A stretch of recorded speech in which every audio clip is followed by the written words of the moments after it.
Robert Johnson was in Detroit for 5 days, documenting a variety of abandoned buildings. But this one caught his attention the most, so he decided to explore. Being vacant for 9 years, it looked like some of Detroit's homeless population had started to call this abandoned hospital home. As Johnson made his way downstairs, he came across this room. The metal stairs were starting to split, and there was a sheet of ice on the floor below. In the corner, he noticed what looked like crawl space, which he found very odd. When he got down to the ground, he realized that this was not a crawl space at all. The basement had flooded, and had since become frozen during the harsh Detroit winter. Because some of the ceilings were so tall, he was able to stand up inside. There were items frozen into the ice that were clues from the past. They were encased, leaving a haunting sight in the cold abyss below his feet. Once he started navigating downstairs, he let his intuition carry him throughout the building. He saw this piece of abandoned exercise equipment and decided that was the direction he should go. In some of the halls, there were abandoned pieces of furniture in random places, including mattresses that were now frozen in ice. Some of the abandoned equipment had been there so long it was completely covered in rust. He decided to keep on moving to see what else was there, just waiting to be discovered. When he looked down, he saw a large table underneath him near the surface of the ice. When he took the picture, he heard the sound of splintering ice which echoed throughout the basement. The splintering noise definitely scared Robert Johnson. Can you imagine falling through the ice in this nasty cesspool? He dropped to his stomach and decided to crawl out instead, dispersing his weight evenly on the ice. He figured while he was down there, he might as well capture a picture. He came across a staircase and decided to head on up to the second floor. He found the elevator bay, which appears to have been used for target practice at one time. It seemed like every turn he took, there were cryptic messages greeting him, possibly warning him. When the hospital was abandoned, they left everything behind, including bodily fluids. This seems like a biological hazard. Even though Suburban Bloodshed is a thrash metal band in Detroit, seeing the words on this wall gives it an especially eerie feeling, as if the elevators were even an option. But this little note advised giving it a try, which he didn't.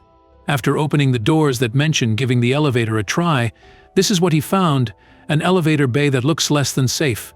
When this building was being explored in 2009, a reporter actually found a frozen body at the bottom of this elevator shaft. Because of the weather, it took 2 days for some authorities to send someone in to remove the dead body from the ice. Inside of the hospital, there are remnants of an economic downfall. This paper is from January 2006, which is the same time when Harley Brown and his companies were declared insolvent. Because of this, HMO All-Time left thousands of patients with medical claims that went unpaid and ailments that were not traded. From the look of some of these pictures, it appears everyone, including the staff and patients, just got up and left everything behind. There are still time cards tossed around the floor like the employees just clocked out, never to return again. Even the patient files were left behind, just dumped into piles and piles of garbage. The longer Robert Johnson was here, the more tricks his mind played on him. Anytime he entered a room, he'd wait quietly to see if he could hear any other noises. The city of Detroit actually gave this hospital over $15 million to help take care of the city's indigent population, but that was obviously not enough to keep it going. With the windows gone, Johnson thought the noise he heard in this abandoned office was just papers rustling around. He was in for a surprise when several rats ran past him instead. The hospital originally opened in 1974, but then was vacated over the course of 3 years, from 1993 through 1996.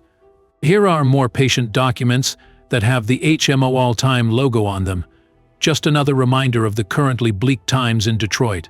The roof offers a 360-degree view of the entire Detroit skyline, which is definitely a sight to see. Johnson had allotted himself an hour to tour this hospital, and since time was running out, he was very rushed when he was leaving.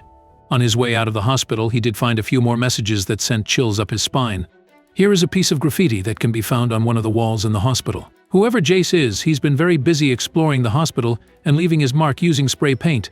After exiting the hospital, Johnson found himself in the heart of the Corktown neighborhood, which is the oldest standing neighborhood in Detroit. This is definitely a grim reminder of what Detroit used to be and what it is now. With people selling houses for the mere cost of a cell phone, it is surprising this hospital hasn't been stripped of anything and everything valuable, such as copper wiring and equipment. Maybe one day Detroit's economy will be booming, and the residents of Michigan will be proud of their city once again.